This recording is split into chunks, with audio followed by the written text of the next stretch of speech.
जळगाव ग्रामीण मतदारसंघामध्ये पहिला जिल्हा परिषदचा गट या ठिकाणी याचा प्रचार आज होतो आहे। दुपारून पिंपरी गटामध्ये प्रचार रॅली या ठिकाणी जाणार आहे आणि खरं म्हणायला गेलं तर 5 तारखेपर्यंत आपल्याला माहिती आहे की लग्नतीत असल्यामुळे बऱ्याच अडचणी आम्हाला आल्या, पण आणि उन्हाचं टेम्परेचर बी भयानक आहे, पण आज प्रचाराला जोमाने या ठिकाणी सुरुवात झालेली आहे आणि मला खात्री आहे की जो आमचा बालेकिल्ला आहे तो बालेकिल्ला आम्ही आबादी ठेवण्याकरता कसोशीने प्रयत्न करत आहोत। हो, आपल्या बालेकिल्ल्याला देण्यासाठी शरद पवार या बालेकिल्ल्यात येऊन गेलेले आहेत, त्यांचा कसा परिणाम होईल असं वाटतं? हे बघा, प्रत्येक पक्षाचा नेता हा आपल्या उमेदवाराला निवडून देण्याकरता या ठिकाणी येत असतो।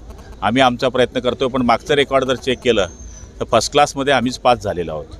हो, शरद पवारांनी एक प्रतिक्रिया काल दिलेली आहे की या निवडणुकीमध्ये जनतेचा आम्हाला प्रतिसाद मिळतोय, मात्र निवडणूक अधिकाऱ्यांचं सुद्धा सहकार्य मिळालं पाहिजे, EVM घोटाळा होणार नाही यासाठी, तर आम्ही विजय होऊ शकतो। हे कसं आहे, आता हयाला रडीचा डाव म्हणतात।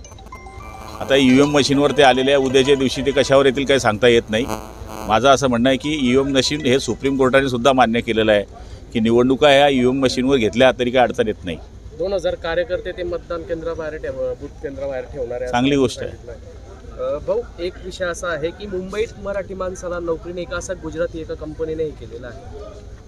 मुंबईत मराठी माणसाला नोकरी नाही असं एक गुजराती कंपनी कोण म्हटलं असं? एक कंपनी आहे गुजरातची, एक कंपनीने म्हटलं म्हणजे असं होत नाही आणि असा कोणी माहिती आला नाही की जो मराठी माणसाला नोकरी देणार नाही। पहिले 80% नोकरी याचा अधिकार हा स्थानिक राज्याच्या लोकांना असतो।